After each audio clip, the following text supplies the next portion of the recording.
So engaging in self-destruction or risky behaviors. That could be shopping or gambling.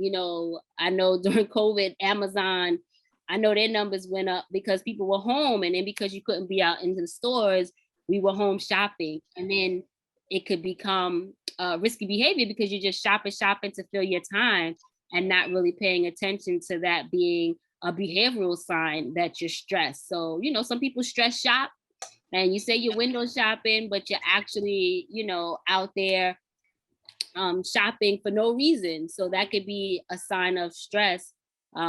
Increased use of caffeine, nicotine, alcohol. I know during COVID, wine sales was up, alcohol sales. So, those kind of things where you're increasing behaviors, and that could be a sign of stress.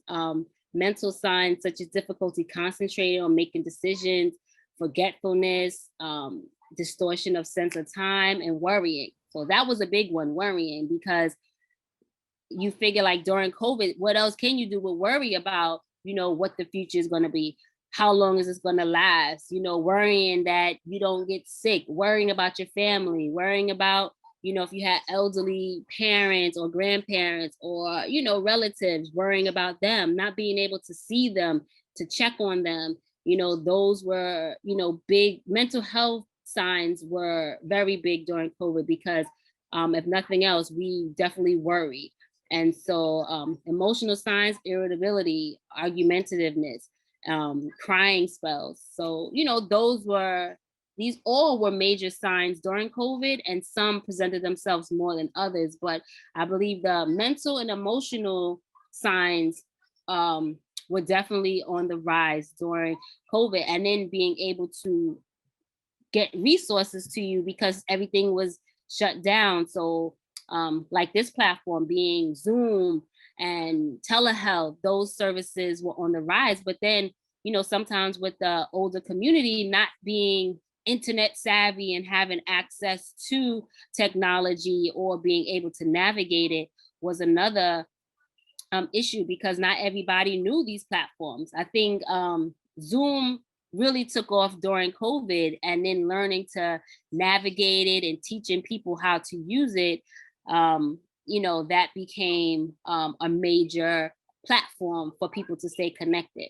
So, just recognizing the different signs. So stress shows up differently in people. Some people may see all the signs: physical, behavioral, mental, and emotional. Some people may see one or the other, but just knowing that when they show up that, this could be stress. Some people say, I get headaches and don't know why. And then when you think about, something that's going on, and you may not be eating, and then not eating can cause headaches, and not really paying attention to your body and really being present to know that, this is how stress is showing up for you.